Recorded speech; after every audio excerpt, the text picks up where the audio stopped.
Hello hello hello, मैं हूं chef Arvind. आज की जो रेसिपी है ना वो बिल्कुल दिवाली वाली है। दिवाली में बस कुछ ही दिन रह गए हैं और ये जो केक है ना वो बिल्कुल नट्स के साथ है और उसमें मैंने यूज़ किया है काजू और पिस्ता। ठीक है, दो इम्पॉर्टेंट है और जो तीसरा इम्पॉर्टेंट ये है कि घी का भी इस्तेमाल करेंगे। ठीक है, तो अगर काजू कतली नहीं खाना हो तो और केक खाना है तो ये रेसिपी बहुत परफेक्ट है।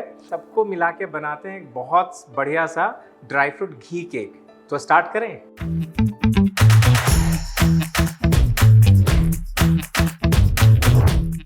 जो नट्स है, जो नट्स को बेक करेंगे तो नट्स को बेक इसलिए करेंगे क्योंकि जब नट्स अंदर जाएगा तो अच्छा रहेगा, नट्स का फ्लेवर बहुत अच्छा मिल पाएगा। तो नट्स को बेक कर लेंगे, चॉप कर लेंगे। तो ये काम पिस्ता के साथ भी कर लेते हैं। ठीक है, सैफरन को क्या करेंगे, हमने थोड़ा सा पानी डाला है, गर्म पानी। सैफरन को रोस्ट करेंगे, थोड़ा वार्म वाटर के साथ मिक्स करेंगे। आप सैफरन को चाहो तो ग्राइंड भी कर सकते हो और फिर गर्म पानी के साथ मिक्स कर सकते हो। तो सैफरन कुछ ऐसा हो जाएगा। बस मेल्टेड घी है, आपका फेवरेट घी लेना है आपको, और थोड़ा सा वनीला एसेंस, ये ऑप्शनल है। अगर नहीं है तो आप लेमन जस्ट भी यूज़ कर सकते हो, थोड़ा फ्लेवर आ जाएगा। और फिर milk powder, oil, baking powder, baking soda, और 15 से 20 मिनट तक रेस्ट करेंगे और फिर बेक करेंगे। तो फ्लावर के साथ बेकिंग पाउडर और बेकिंग सोडा, बस इसको थोड़ा सा मिक्स करेंगे। ये मिक्स करने के लिए ना आप विस्क का इस्तेमाल करो अच्छे से।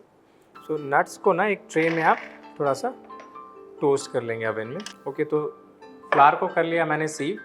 अब क्या करेंगे, मिल्क और क्रीम को मिक्स कर देंगे। जब भी एगलेस रेसिपी बनाते हैं तो जो प्रोटीन के लिए है ना वो हमेशा इम्पोर्टेंट है कि आप क्रीम यूज़ करो, या तो क्रीम होगा या तो योगर्ट होगा।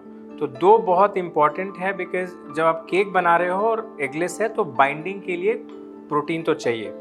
ठीक है, ये क्रीम और मिल्क को मैंने मिक्स कर लिया। अब केक बैटर के लिए जो फ्लावर मैंने और बेकिंग पाउडर सब मिक्स किया है, ड्राई इंग्रेडिएंट, उसके साथ मैं ये मिल्क भी डाल दूँगा। और ये रहा मेरा मिल्क पाउडर, ये भी मैं डाल देता हूँ। और शुगर, तो शुगर भी हो गया, मिल्क पाउडर भी हो गया, फ्लावर भी हो गया, और सारा लिक्विड मैंने डाल दिया है। और इसको मिक्स करेंगे तो एक बढ़िया सा केक बैटर बन जाएगा। मैंने बताया है ये जो सैफरन में ना पानी, वो एक्स्ट्रा पानी है, एब्सोल्युटली ओके, बिकॉज जो 1-2 स्पून पानी डालने से कोई रेसिपी में फ़र्क नहीं पड़ने वाला है। तो और ये बढ़िया वाला ना सैफरन का जो बैटर है रेडी हो गया है। मतलब इस दिवाली तो हर कुछ कलरफुल ही दिखने वाला है। ठीक है, और ये जो येलो है ना, लाइट पावर दिवाली में बहुत इंपॉर्टेंट होता है। जो येलो लाइट है ना, तो हर कुछ yellow is also very very festive. तो देखो लम्स भी चला गया है और बैटर बिल्कुल परफेक्ट दिख रहा है। और थोड़ा सा वनीला एक्सट्रैक्ट भी डाल देते हैं। मैंने जो रेसिपी में लिया है वो है ऑयल भी लिया है और घी भी लिया है। अगर आपको लगता है कि केवल घी चाहिए रेसिपी में, you think the ghee is perfect for you, वही यूज़ कर सकते हो, केवल घी भी चलेगा। रिप्लेसमेंट की बात मत करना, इस टाइम पे रिप्लेसमेंट बिल्कुल नहीं है। ये रेसिपी घी वाली है तो घी वाली रेसिपी रहेगी। ये नट्स हो गया है पूरा बेक। ठीक है, अगर ओवन में नहीं करना है तो आप बिल्कुल ऐसे भी बेक कर सकते हो। देख लो, जो पिस्ता है ध्यान से टोस्ट करना। अगर छोटा वाला पिस्ता है तो ज़्यादा टोस्ट करने की ज़रूरत नहीं है, थोड़ा कच्चा भी चलेगा।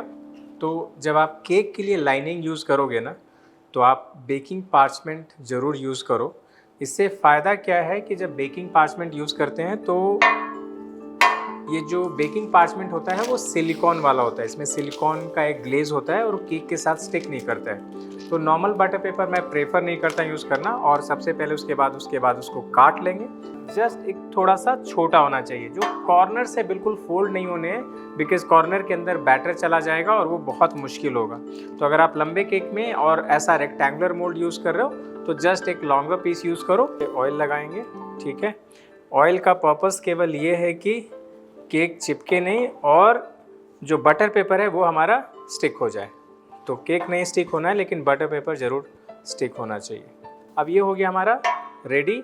और इसके बाद नट्स बटने में ना कोई पार्शियलिटी नहीं होनी चाहिए, तो सबको नट्स मिलेगा। इसलिए मैंने क्या किया है, पिस्ता और केक का मैंने एक लेयर किया है सैंडविच जैसा, और उसके बाद कैश्यू को ऊपर से डाल दिया है।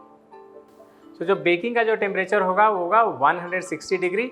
आप 160 या 170 पे यूज़ कर सकते हो। जो टाइम की बात करें तो टाइम करीब करीब आधे घंटे से ज़्यादा लग सकता है। 30 to 35 मिनट्स की बेकिंग होगी। तो दिवाली है तो थोड़ा एक्स्ट्रा डेकोरेशन तो बनता है ना। तो सैफरन के साथ मैंने कैश्यू और पिस्ताशियोस को मिक्स कर लिया है और मिक्स करने के बाद कुछ ऐसा दिखेगा। और करेंगे क्या, इसको ना हम यूज़ कर लेंगे डेकोरेशन के लिए। जो डेकोरेशन करेंगे तो केक और भी सुंदर दिखेगा। ऑप्शनल है बट अच्छा दिखना है तो ये इम्पोर्टेंट भी है। तो केक को स्लाइस करेंगे, तो जो नाइफ़ है वो ब्रेड नाइफ चाहिए। हमेशा हम करते क्या है कि हम स्ट्रेट नाइफ ले लेते हैं। जब स्ट्रेट नाइफ लेते हैं तो कटिंग अच्छी नहीं होती, फिनिशिंग अच्छी नहीं होती। तो मैं रिकमेंड करूँगा हमेशा श्रेडेड नाइफ, जो ब्रेड वाली नाइफ है वो यूज़ करना। This is amazing. ओके, तो फ्लेवर की जो सैफरन का जो फ्लेवर है ना, यहाँ तक खुशबू आ रही है। पिस्ता और कैश्यू तो अमेजिंग है, तो ट्राई करते हैं।